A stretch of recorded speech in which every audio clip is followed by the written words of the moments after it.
ಎಲ್ರಿಗೂ ನಮಸ್ಕಾರ.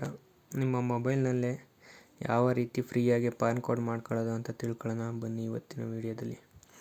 ಮೊದಲಿಗೆ ನಿಮ್ಮ ಗೂಗಲ್ ಕ್ರೋಮನ್ನು ಓಪನ್ ಮಾಡಿ, ನಂತರ ಅಲ್ಲಿ ಈ ಫಿಲ್ಲಿಂಗ್ ಎಂದು ಟೈಪ್ ಮಾಡಿ ನಂತರ ಸರ್ಚ್ ಕೊಡಿ. ಸರ್ಚ್ ಕೊಟ್ಟ ಮೇಲೆ ಇಲ್ಲಿ ನಿಮಗೆ ಇನ್ಕಮ್ ಟ್ಯಾಕ್ಸ್ ಡಿಪಾರ್ಟ್ಮೆಂಟ್ ಹೋಮ್ ಅಂತ ಬರುತ್ತೆ, ಅದ್ರ ಮೇಲೆ ಕ್ಲಿಕ್ ಮಾಡಿದ ನಂತರ ನಿಮಗೆ ಈ ಥರ ವೆಬ್ಸೈಟ್ ಓಪನ್ ಆಗುತ್ತೆ. ಸ್ಕ್ರೋಲ್ ಡೌನ್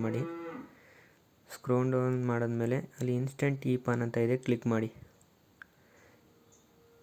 ಲೋಡಿಂಗ್ ಆಗ್ತೈತೆ.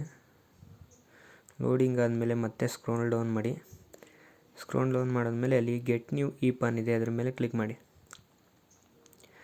ಇಲ್ಲಿ ಏನು ಮಾಡಬೇಕಪ್ಪ ಅಂದರೆ ನಿಮ್ಮ ಆಧಾರ್ ಕಾರ್ಡ್ ನಂಬರ್ ಹಾಕಬೇಕಾಗುತ್ತೆ. ಆಧಾರ್ ಕಾರ್ಡ್ ನಂಬರ್ ಹಾಕಿದ್ಮೇಲೆ ಐ ಕನ್ಫರ್ಮ್ ಇನ್ ದಟ್ ಮೇಲೆ ಕ್ಲಿಕ್ ಮಾಡಿ ಕಂಟಿನ್ಯೂ ಕೊಡಿ. ಎರಡನೇ ಸ್ಟೆಪ್ಗೆ ನಿಮ್ಮ ಆಧಾರ್ ಕಾರ್ಡ್ಗೆ ಯಾವ ಮೊಬೈಲ್ ನಂಬರ್ ಲಿಂಕ್ ಆಗಿರುತ್ತೋ ಆ ಮೊಬೈಲ್ ನಂಬರ್ಗೆ ನಿಮ್ಮ ಅದೊಂದು OTP ಬರುತ್ತೆ, ಆಧಾರ್ ಕಾರ್ಡ್ OTP, ಅದನ್ನು ಎಂಟ್ರಿ ಮಾಡಿ.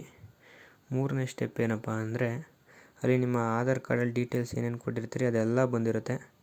ಅದನ್ನು ಕನ್ಫರ್ಮ್ ಮಾಡ್ಕೊಂಡು ಇಮೇಲ್ ID ವೆರಿಫೈ ಅಂತ ಬಂದಿರುತ್ತೆ. ನಿಮಗೆ ನಿಮ್ಮ ಮೊಬೈಲಲ್ಲಿ ಯೂಸ್ ಮಾಡೋ ಇಮೇಲ್ ID ಹಾಕ್ಬಿಟ್ಟು ವೆರಿಫೈ ಮಾಡ್ಕೊಳ್ಳಿ. ಅದೇ ಇಮೇಲ್ IDಗೆ ಒಂದು OTP ಬರುತ್ತೆ, ಆ OTPನ ಎಂಟ್ರಿ ಮಾಡಿ ಸಬ್ಮಿಟ್ ಕೊಡಿ. ಆನಂತರ ನಿಮಗೆ 4ನೇ ಸ್ಟೆಪ್ ಬರುತ್ತೆ. 4ನೇ ಸ್ಟೆಪ್ಪಲ್ಲಿ ನಿಮ್ಮ ಅಕ್ನಾಲೆಜ್ಮೆಂಟ್ ನಂಬರ್ ಬರುತ್ತೆ. ಆಮೇಲೆ ಬ್ಯಾಕ್ ಬಂದ ನಂತರ ಕೆಳಗಡೆ check status or download e PAN ಅಂತ ಇದೆ, ಅದರ ಮೇಲೆ ಕ್ಲಿಕ್ ಮಾಡಿದ ನಂತರ ಆಧಾರ್ ನಂಬರಲ್ಲಿ ಮತ್ತೆ ನಿಮ್ಮ ಆಧಾರ್ ಕಾರ್ಡ್ ನಂಬರ್ ಹಾಕಿ.